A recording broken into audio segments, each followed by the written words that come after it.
Selamat pagi para netizen dimanapun kita berada, salam inspirasi bagi kita semua ya. PKS tagih konsisten Anies perangi golput. Wah, kok Anies Baswedan lagi-lagi dijadikan sebagai kambing hitam? Padahal gerakan muncul ya, gerakan golput atau gerakan coblos semua ini bukan dari Anies Baswedan. Bukan dari Anies Baswedan, tetapi dari anak-anak Abah. Artinya apa? Apa hubungannya Anies Baswedan dengan anak Abah? Memang iya, ya anak-anak Abah ini fan banget kepada Anies Baswedan. Tapi tidak ada kaitannya Anies Baswedan dengan golput, begitu kan? Secara tidak logis bahwa apa yang disampaikan PKS ini seolah-olah yang menyalahkan di situ adalah Anies Baswedan, bro. Ya, jangan-jangan yang merusak demokrasi ini dan itu begitu kan. Malah yang dituduh Anies Baswedan ya. Artinya apa? Artinya PKS yang melakukan, yang dituduh yang dituduh Anies Baswedan. Ini kan gimana begitu? Makanya saya rasa PKS sekarang ini sudah mulai ya ketakutan, mulai panik begitu para pendukung-pendukung mereka, takut kabur begitu ya. Coba kita baca. Lah, apa urusannya sama Anies Baswedan? Yang punya suara dan hak pilih itu adalah warga. Aku ya bukan bawahan Anies, bukan orang makan gaji dari dia. 3 paslon tak bisa mewakili aspirasiku. PKS mau apa? Marah, nggak suka, ya komat kamit. Oi PKS, nggak ada hubungannya ya, nggak ada hubungannya ajakan golput dengan Anies Baswedan. Anies nggak pernah minta pendukungnya golput ya. Anies menghargai sikap politik setiap orang. Kalian boleh minta konsisten sepanjang syarat dan ketentuan berlaku masih dipenuhi. Paham nggak? Ya, ini komentar dari netizen. Betul begitu kan? Anies Baswedan tidak ikut-ikutan masalah golput, tidak pernah menyuruh kita golput. Tidak pernah menyuruh Anies Baswedan coblos semuanya. Tidak pernah ya. Justru ini akal-akalan PKS ya. Agar apa? Agar anak-anak Abah ini yang mendukung Ridwan Kamil itu aja sih sebenarnya ya. Ya makanya dengan adanya seperti ini Anies Baswedan harus tega pada PKS. Buatlah partai mereka sebagai tandingan nanti ya. Itu aja kok repot begitu kan ya. Kita itu kurang apa kepada PKS 2014 2019 ya, kita dukung sana sini begitu kan, menjadi oposisi kita dukung sikat semuanya, tapi baru-baru bulan kemarin ya sudah agak berubah dan itu tidak dipikirkan kita ini yang berjuang begitu kan, dalam artian dengan masyarakat mengajak teman-teman kita untuk nyoblos, tapi ya wallahu a'lam begitu ya, kita lihat saja nantinya. Dan kita tahu bahwa proses dalam demokrasi ini ya tidak perlu saling menyalahkan satu sama lain. Orang itu kalau golput ada kepuasannya sendiri, tidak memilih semuanya ada kepuasan sendiri, memilih satu pemimpin ada kepuasannya sendiri. Nggak usah panik bos, nggak usah panik begitu kan. Ini nampaknya PKS mulai agak panik. Soal golput atau tidak golput itu hak pribadi masing-masing orang, hak asasi manusia. Kenapa Anies yang disalahkan ya? Makanya menyodorkan calon pemimpin yang kredibel dan disukai rakyat, bukan yang disukai oleh Mulyono. Ini gimana begitu kan ya? Ini agak lucu sih sebenarnya kalau menurut saya ya. Masih ngomongin Pak Anies aja nih partai ini. Ya bawa-bawa nama Anies lah begitu kan. Ketika Anies Baswedan dibawa sana sini begitu, bisa saja nanti ada klaim deklarasi anak Abah dukung Ridwan Kamil. Anak Abah dukung Ridwan Kamil.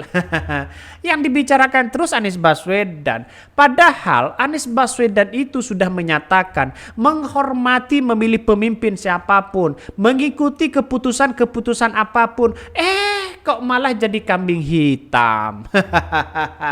Ini gimana logikanya PKS ya? Takut atau bagaimana begitu kan ya? Di detik-detik akhir kita tunggu saja deklarasi Anies Baswedan. Semakin ambiar PKS ini. Coba kita baca. PKS tagih konsisten Anies ya perangi golput. Mari kita baca. Jejak digital Capres 2024 yang sebelumnya dengan tegas mengimbau masyarakat agar tidak golput dalam pemilu kembali ya disorot Sekretaris Majelis Pertimbangan Wilayah PKS Jakarta. Taufik mengingatkan ketika Capres 2024 yakni Anies Baswedan, Prabowo Subianto, dan Ganjar Pranowo pernah kompak menyerukan pentingnya berpartisipasi dalam pemilu demi masa depan bangsa. Namun Taufik yang kembali dilantik yang menjadi anggota Dewan Kebon Siri untuk periode keduanya mempertanyakan sikap mereka saat ini, terutama terkait dengan pilkada. Menurut mantan pendukung mereka itu justru kini ada yang menggaungkan gerakan golput dan berpotensi mempengaruhi partisipasi publik dalam pemilihannya. Siapa? Anies Baswedan tidak ikut-ikutan padahal ya. Anies Baswedan tidak ikut-ikutan, tidak nyuruh. Jadi ini kan hanya gerakan anak abah begitu kan. Saya kira apa yang kemudian kok dijadikan kambing hitam Anies Baswedan? Ada apa di balik ini semua? Kok bawa-bawa nama Anies Baswedan terus begitu? Saya kira memang pernah Anies Baswedan mengatakan seperti itu, tapi kan nyatanya Anies Baswedan tidak pernah menyuruh kita golput di pilkada ini begitu kan. Tidak pernah begitu. Ini kok logikanya ini gimana begitu. Saya menilai bahwa ada kepanikan besar terhadap apa yang dilakukan PKS hari ini ya. Ada ketakutan besar. Kalau Anies Baswedan membuat partai baru, wah, selesai sudah PKS ini. Ya kita lihat saja nanti ya. Coba kita baca ini. Diketahui setelah gagal Pilpres 2024, Anies memutuskan kembali maju di Pilkada Jakarta. Sayangnya di tengah perjalanan Anies gagal mendapatkan tiket dari parpol sehingga niatan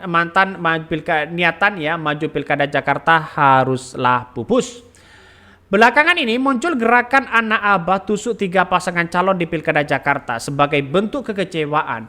Anak abah sendiri sebutan bagi pendukung Anies Baswedan. Menanggapi itu, Taufik Zulkifli berharap agar seluruh pihak termasuk mantan capres tetap konsisten dalam mengajak masyarakat berpartisipasi aktif di pemilu dan pilkada demi menjaga demokrasi yang sehat.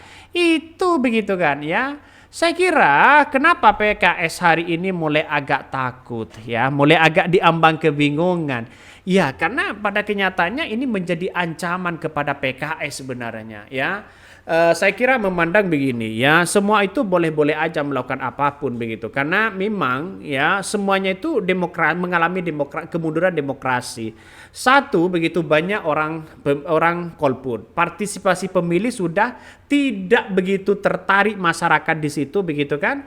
Coba kita dari pilpres, pilkada 81% partisipasi pemilih itu turun begitu kan. Akibatnya yang dipilih pemimpin-pemimpin itu aja. Ya karena dengan adanya seperti itu pasti ketebak siapa yang menang begitu kan. Kalau punya uang pasti menang. Ya kita lihat saja nanti karena hal-hal seperti ini menurut saya pribadi sangat urgent sekali. PKS tidak hanya pandai menasihati tapi bagaimana harus sadar diri begitu kan ya. Kenapa saya katakan seperti itu? Ya karena dengan adanya gabung satu gerbong di situ menunjukkan ini mengalami kemunduran demokrasi. Ya makanya jangan sok pinter lah seolah-olah masyarakat dianggap bodoh semua. Tidak seperti itu begitu. Makanya dengan adanya seperti ini saya yakin dan seyakin-yakinnya kalau Anies Baswedan membuat partai baru ini menjadi ancaman bagi PKS. Mungkin itu yang kami sampaikan tonton terus channel Hot dari Podcast Rakyat ini, jangan lupa di subscribe.